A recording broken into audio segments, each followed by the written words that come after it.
What's up, guys? Chris. We're going to talk about next weekend's big amount of boxing matches. Seems like I haven't done a boxing vid in forever, aside from I think Vitaly Klitschko, Shannon Briggs is the only one I've done recently that I can recall. It's been kind of slow month and a half for boxing, but November is definitely going to stack. I think we got fights every weekend, boxing matches, more than one. On HBO and Showtime cards on more than one occasion, I believe, as well. So the rest of this year is pretty loaded for boxing. A lot more so than normal.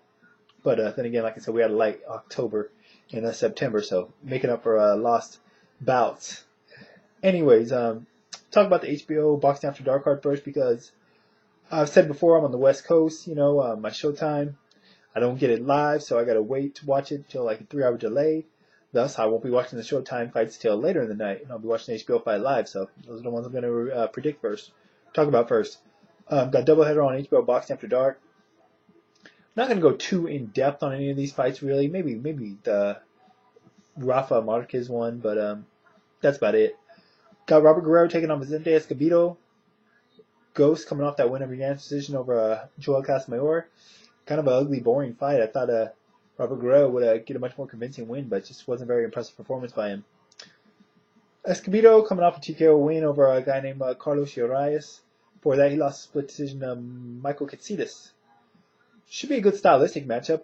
A couple of Mexican fighters, not the quickest, not the biggest hitters, kind of guys who just go in there and grind it out to win. Escobedo's a guy that had a lot of hype originally coming out of the Olympic trials and stuff, but had an early loss, I think, to Darlene Jimenez or someone. And since then, his shine was kind of dulled, so to speak. But then he had a good win over Dominic Salcido, and since then he's been on a roll. Aside from the loss to Katsidas, which wasn't a big loss. The Ghost, crazy last couple of years, been inactive with his wife having the difficulties, health issues and stuff. Moved up to lightweight, which is where this fight's at. I was actually surprised. I thought he was kind of better at I thought he would stay at junior lightweight. He moved up from featherweight to junior lightweight, and then just jumped up to lightweight real quick. Don't know how big of a hitter he is or fighter at lightweight, but shouldn't be an issue in this fight. He's not really facing a guy that's that much bigger or anything. As for the fight itself, it's not hard to predict, man. I mean, whether or not you're really looking forward to the fight or not, or it's something you really have marked on your calendar, when it comes down to just looking at the fight itself, it's a toss-up in my opinion. I'm gonna favor Escobedo. Maybe, man. Guerrero's a very aggressive fighter sometimes, and sometimes he's not, as we saw in the Casemiro bout. Escobedo, bit of the same. These guys have kind of similar styles, I don't know, man. This is really a toss-up fight to call. I didn't really think about it too much before this video. Think it'll go to a decision. Think it'll be exciting. Or it should be, based on the styles. But I'm going to go with Robert Guerrero to win this fight by split decision. But this fight can go either way. I mean, as you can tell by my quote-unquote breakdown of the fight, not the best. I'm not really too decisive on the fight one way or the other on who I think is going to win. So I'll go with Guerrero by split decision, but either guy can win this fight. Next up, we got Zab Judah taking on Lucas Matthysse. Hope I'm pronouncing that right. Zab coming off the TKO win, third round over Jose Armando Santa Cruz. Beautiful uppercut and finished him off on ESPN2 earlier this year. Matthysse coming off a win over nondescript opponent, but before that he had a TKO win, fourth round over Vivian Harris. I believe that was controversial. Can't recall. But anyways, Matthysse got a good record, 25-0. No, 27-0, I believe, 25 KO. So, big hitter. This fight, I believe, is a junior welterweight, where Zab Judah, I believe, is at his best, even though he was the undisputed welterweight champion of the year. But everyone thought Zab would always be better, more competitive at 140. So, he's moving back down there. Ironically, because welterweight's pretty thin right now. Probably could do more damage there. It's a lot less stacked than junior welterweight is at this time. But anyways, I believe this is the number one contender bout, too. I believe the winner will get either Devin Alexander or Timothy Bradley. Guess who comes victorious out of their scrap going on in January. Anyways, I haven't seen a whole lot of Matthysse. I believe I saw his last fight. I believe I was on Showbox. I think he's could be wrong, but I think he's from Argentina. Big hitter. The record could be suspect. Level of opposition really isn't up there. Slower than Zab, goes without saying. Power-wise, hard to say who has more. But I think Zab's going to win this fight. I think this fight is I don't want to say it's a setup fight for Zab to get an easy win, because I don't think it is. You know, that's what they thought when Zab fought Carlos Baldomir, and we saw how that went. But I think that Zab is a more talented fighter. He's a faster fighter. He's a better fighter. And I think, well, like I said, I don't know if has more power. Thing is, Zab's chin, you know, I don't want to say it's questionable, but it's been shaky in the past. You know, it's been dented, and from the record, at least, this guy appears to have a pretty good punch. So he's able to catch Zab. Zab gets reckless in there. You can hurt him, maybe even stop him. But I'm going to favor Zab Judah. Seem to be a lot more focused now. Seem to realize, you know, it's now or never at this stage of his career. You know, he's getting up there, not getting up there in age, but, you know, he's not getting any younger. If he loses this fight, it could be a big setback for him. So I think he's going to come in there focused, ready to go. And as long as he fights a smart fight, should be too fast and too skilled for Matthysse. So I got Zab Judah. I'm going to say decision, only because I don't know what Matthysse, how he takes a punch or not, but I'm going to say Zab by decision. But once again, either guy could probably go down in this fight. Moving over to Showtime.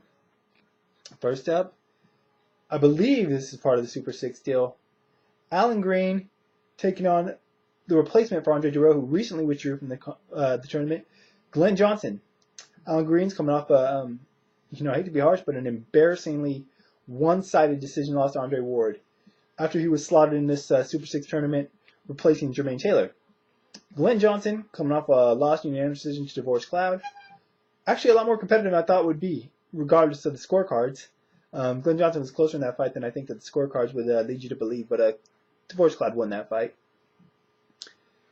It's interesting to see Glenn Johnson in this tournament because he's been fighting at light heavyweight for the longest, and Ward has had trouble making weight for the Cloud fight, but I don't know. They say he's 171 already, so he shouldn't have trouble dropping the next 3 pounds in a week. Hopefully, you know, at his age, cutting down to 168 is not going to be too much on him. Glenn Johnson never really has showed a lot of wear and tear, even though he is slowing down, getting up there in age, the Road Warrior. But although he did look a little bit, didn't look himself in the second fight against Chad Dawson, but he looked a lot better in the Cloud fight. Alan Green, another guy that's had trouble making this weight. You know, he said after the Ward fight he had trouble making the weight. Now, granted, he was out for a long time, so that might have played a factor in it. Either way, it's just kind of interesting. This is in the Super 6, you know, 2 replacement guys.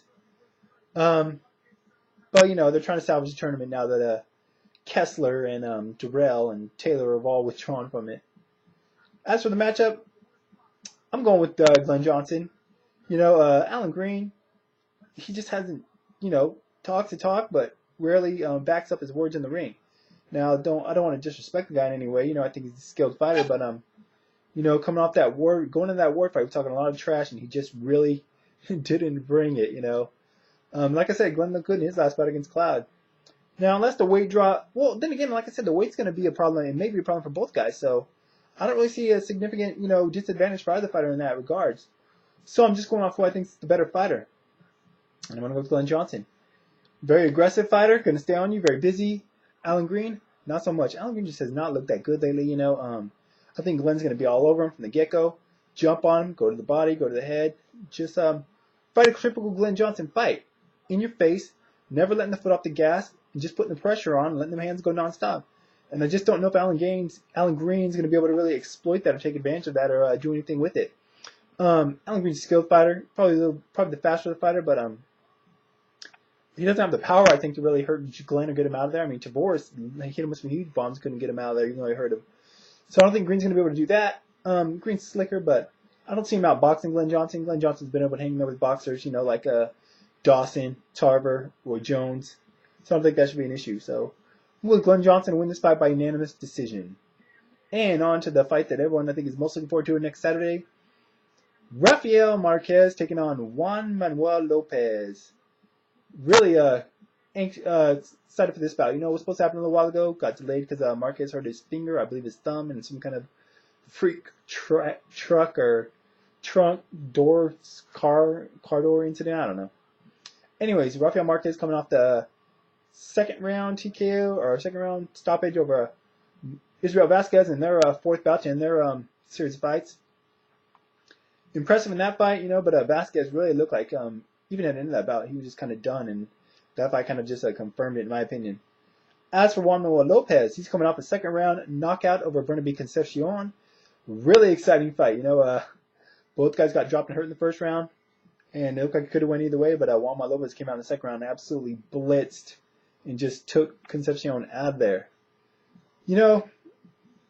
Goes without saying, Juan Manuel's the younger fighter, the fresher fighter. Say the bigger fighter. This is a featherweight. Although he just moved up there not too long ago. Rafael Marquez fought the majority of his career at bantamweight.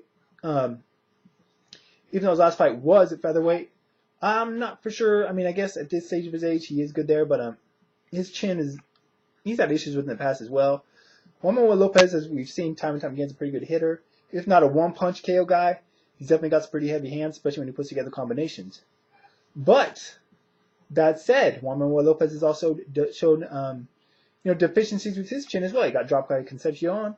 He got hurt by, who was it? Rogers Montagua, although that may have been a product of fatigue late in their fight. Got hit a lot by Jerry Penalosa in their fight, although he really got stung in there. The thing is, Juanma, his defense isn't the tightest, neither of these guys is, but Juanma is very wide open for right hands. I've seen him hit time and time again with big winging right hooks. Now, it hasn't been a problem for him thus far. Nothing hasn't been able to survive. But if Marquez can carry the power, which he has, everyone knows he has power, up to light or to featherweight, he may be able to, clip Lopez and hurt him. Marquez is definitely a finisher when he gets his guys hurt. But I don't know if that's going to be a possibility. I just don't know what Rafael Marquez has left after that series of fights with Vasquez. It definitely took a lot out of both fighters, I imagine. Granted, he looked good, I guess, in the rematch or the last fight against Vasquez, but that's because, like I said, Vasquez looked like he really didn't have much left himself. And if this fight was in their primes, I would probably maybe favor Rafael Marquez, even though I still think he'd be a little bit undersized. But I'd probably favor him. But man, I just think the series of fights with Vasquez and everything before that, age, wear and tear, size disparity, maybe. I think I got to favor Juan Manuel Lopez. I think it'll be an exciting bout. Don't be surprised if both guys hit the cameras or both guys get hurt. I don't think it's going to go to a decision. I think one of these guys is probably going to take it out. Mexican versus Puerto Rican, one of the best rivalries, if not the best in boxing. So we got that going for it. And it's a crossroads fight. If Marquez loses, could be the end of his I don't want to say the end of his career, but end of his big fights. Significant fights. And for Juanma, this is a big step up for him. If he wins this fight on to bigger and better things. Hopefully a Gamboa fight or a Caballero fight. So, end of the day, I'm going to go with Juan Manuel Lopez to win this fight. Probably by stoppage. I want to say mid to late rounds. Somewhere late, 8 to 10. Who knows? You never can really predict an accurate round for a knockout, right? It's kind of just grasping at straws, and if you get lucky, you get lucky. But I don't think this fight's going to make a decision. I think it's going to be exciting. I think both guys are there to throw down, and at the end of the night, I'm going to favor Juan Manuel Lopez to win this by stoppage. Anyways, said I wasn't going to talk too much about these fights, and who knows how long I've been going on for. Anyways, I'll be talking about these fights tomorrow. Science Violence Radio Show as always. Feel free to call and give your thoughts. Link in the information part of the video as always, as well as link to my Twitter. That's it for now, guys. Until next time. Oh, yeah, of course. Let me know who you think's going to win the bouts. Marquez Vasquez, Johnson Green, Judah Matthysse, Guerrero Escobedo. Give me your input on any of this stuff. I care what you guys think. And until next time, though, I'm out.